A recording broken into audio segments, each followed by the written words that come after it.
7,000 की यही मैं गुजारिश करना चाह रहा था कि रेस्पोंडेंट नंबर 11 ये कमीशन है, कमीशन आके सारा रिकॉर्ड वो पेश करेगा क्योंकि मेरी रिपोर्ट ऑथेंटिक नहीं होगी। 7,001 का मतलब ये 7,001 जो मिसिंग पर्संस वर रिकवर्ड और क्या है ये? जी सर, मैं इसी पे लिखा हुआ है sir, cases received up to December 22 9,203, cases received registered in January 2023 91, total number of cases उनके पास जो गया 9,294, cases disposed of up to 2022 7,001। अब ये डिस्पोज्ड ऑफ में ये सिर्फ रिपोर्ट तो फिर वो देंगे कि क्या कोई बंदा मिला नहीं या मिल गया तो रिकवर हो गया या किसी मुकदमे में इन्वॉल्व था। ये कौन सा कमीशन है? ये कमीशन सर जो रेस्पोंडेंट नंबर 11 इसका पहला पेज है, इसका दूसरा पेज क्यों नहीं लगाया आपने?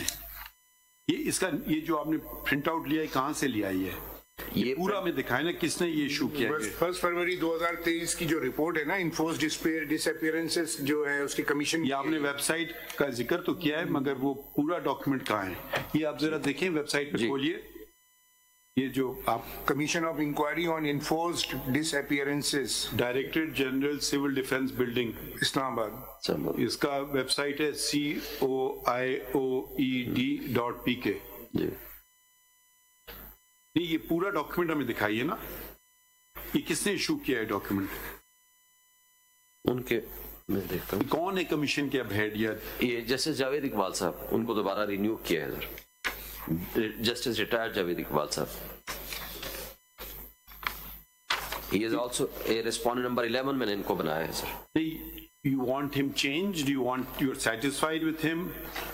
मैं तो ये कहता हूँ कि वो जो इंटरनेशनल स्टैंडर्ड का प्रॉपर कमीशन है वो बने, ताकि वो प्रॉपरली ये जो अभी इस वक्त मिसिंग पर्सन हैं उनके इश्यूज को टेकअप करे और डेटा जो है वो लेने के लिए मैंने रिकॉर्ड के लिए इनको रेस्पोंडेंट नंबर 11। आपकी हुकूमत ने इनको अपॉइंट किया था? नहीं सर, नहीं, ये तो 2011 में पीपल्स पार्टी के जमाने में प्रॉब्लम। आपकी हुकूमत ने इनको चेंज कर दिया? किसी हुकूमत ने चेंज नहीं किया आज तक। नहीं, हम आपसे जो सवाल पूछते हैं उसका आप जवाब नहीं देते। सर नहीं, मैंने वही कहा ना, जनाब ने मेरे से पूछा तो इसलिए। वो जब तक पाकिस्तान में वो मैं जुमला दोबारा इस्तेमाल कर लूंगा sir, the truth will set you free. बिल्कुल ठीक है सर, मैं वो जो सच होता है वो सब सच होगा। बता रहा हूँ सर, 11 से लेकर आज तक 23 तक विदाउट चेंज, आज तक वो कोई एक you were thoroughly satisfied with his working, correct? देखिए, जिम्मेदारी लीजिए ना। मैं तो जिम्मेदारी नहीं ले सकता सर, नहीं लेंगे जिम्मेदारी। मैं केस तो खारिज करा सकता हूँ, गलत काम की हम आपका केस खारिज भी नहीं करने देंगे। हम इंशाल्लाह इस मसले का हल भी ढूंढेंगे इंशाल्लाह, यही हमारे जनाब से एक्सपेक्टेशन है। ठीक है जी सर। देखिए, ये पाकिस्तान सबके लिए है, बिल्कुल ठीक है, और इतनी जो नफरतें बढ़ गई हैं, ये जब तक हम मुश्तरका तौर पे इसको खत्म ना करेंगे कुछ नहीं होगा। ठीक है, एक दूसरे पे उंगलियां उठाते रहेंगे, वो बात पता नहीं कब से चली आ रही और चलती रहेगी और नतीजा कुछ नहीं निकलेगा। ठीक है, ये सर पेज पूरा पेज 91 पे लगाया हुआ है। अगर हम अपने पे भी उंगली रखें और दूसरों पे फिर बेहतर अच्छा लगता है ना। बिल्कुल ठीक, बाद में वजन भी बढ़ती है थोड़ी सी। जी, अब आप कौन से पेज पे बता रहे थे? सर ये पेज 91 पे है, जो जनाब ने फरमाया था ना कि इनको वो पूरा प्रिंट निकाल दें। पेज 91 पे पूरा लगा हुआ है सर, वो उसका जो वेबसाइट से निकाला गया। अच्छा, ये इसमें में जो ब्रेकअप ऑफ दी ये है। नहीं, मैं सिर्फ चाह रहा था कि एक अगर पूरा में ऐसा वो आ जाए ना, उसको क्या कहते हैं, लिस्ट, नामों की लिस्ट। यही रिस्पॉन्डेंट नंबर 11 देगा सर। आपके पास देगा? आपने उनको एक खत लिखा? नहीं सर।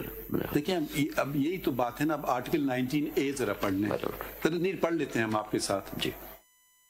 अब वो मसला ये हो गया कि कोई काम थोड़ा सा कभी कर लें तो अच्छा होता है सबके लिए। आर्टिकल 19A पढ़िए। 19A, फिर वो फ्रीडम ऑफ इंफॉर्मेशन एक्ट भी है, बल्कि कमिश्नर भी है यहाँ, बल्कि इस्लामाबाद में कमिश्नर भी लगा हुआ है जी sir. Every citizen shall have the right to have access to information in all matters of public importance subject to regulation and reasonable restrictions imposed by law। आपने कोई चिट्ठी लिखी कमीशन को कि मुझे बराए करम इनके नाम की लिस्ट दे दीजिए? नहीं सर, मैंने उनको रेस्पोंडेंट बना दिया इसलिए कि ताकि वो सारा रिकॉर्ड। अभी आपने शायद हमारा जजमेंट नहीं पढ़ा।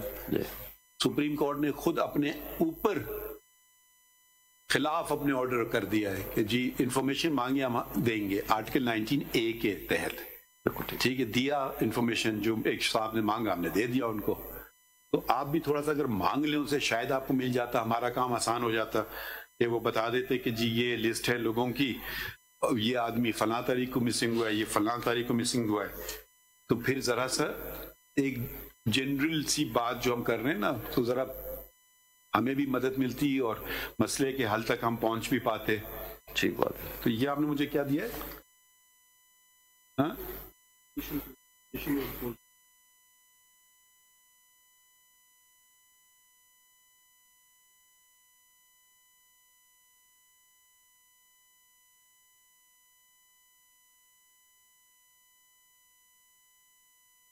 भी लिस्ट है, तो वो कब से तारीख, डेट्स भी लिखी हैं उसमें या नहीं?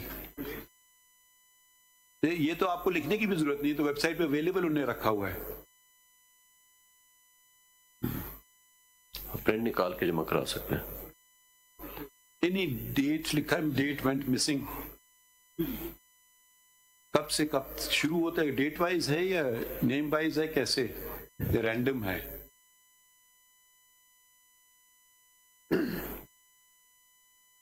नहीं, डेट पर्सन वेंट मिसिंग ऐसा है या नहीं है?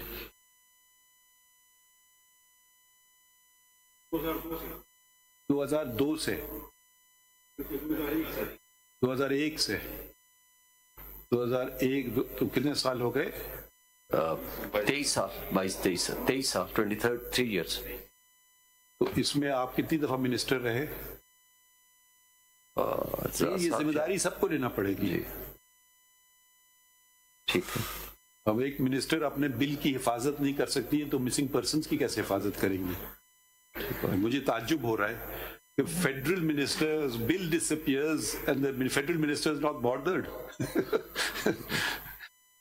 पूरी असेंबली को दुनिया भर में एक चीज होती है रेजिग्नेशन, यहाँ पाकिस्तान में अभी तक वो शायद वो रिवाज शुरू नहीं हुआ है ना अभी तक। आप काम नहीं कर सकते हैं तो किसी और को करने दें। काम करके दिखवाइए।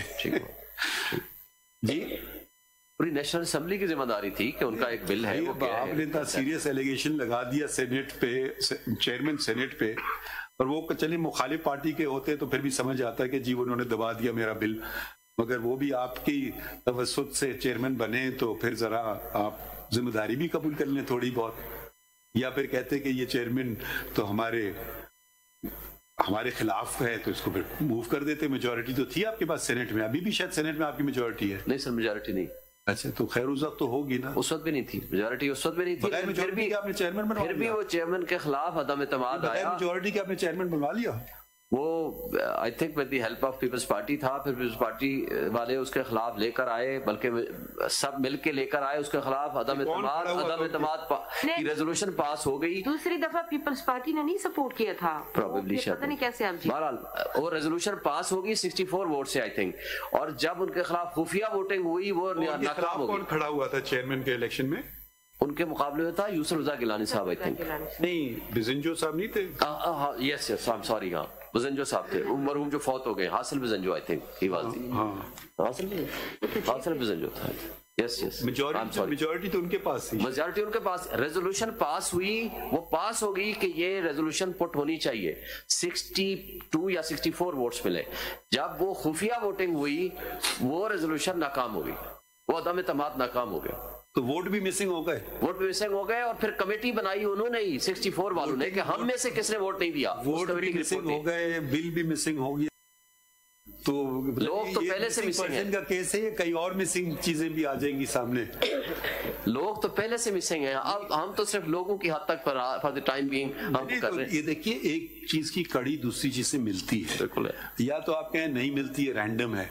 अब आपका मिसिंग पर्सन का जो बिल था, यकीनन जो पढ़ने में आ रहा है एक अच्छा बिल था, तो वो गायब हो गया। तो ये भी एक कनेक्टेड तो है, आप एक चीज को नजरअंदाज तो नहीं कर सकते। फिर आप